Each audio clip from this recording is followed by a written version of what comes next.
Hello, I'm Devoney Looser, and I'm the author of Wild for Austen, a rebellious, subversive, and untamed Jane.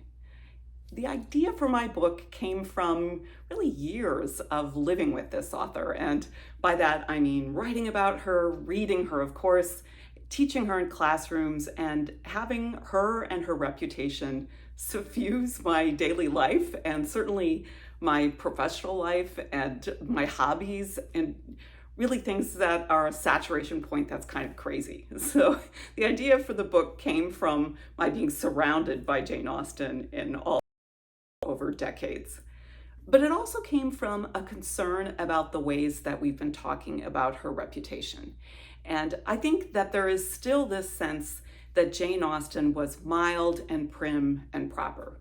And maybe that isn't so true or isn't thought about so much by people who read and care about her, by what are called by some of us Janeites, people who have an admiration for and a devotion to reading her, studying her, thinking about her, and talking about her. But beyond Janeites, I think there is still this sense that Austen was deeply buttoned down. And what my book sets out to show is that this is not the case in her writings and her life and her legacy. So my idea for the title of the book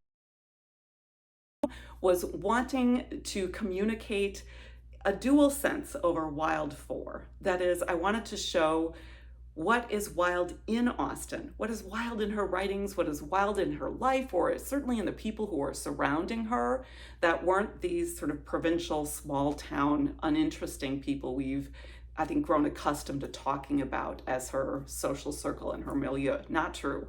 So what was wild for Austen in her writings? What was wild for Austen in the people around her? And then finally, who's gone wild over her? Who's gone wild for her in the years after her death in 1817?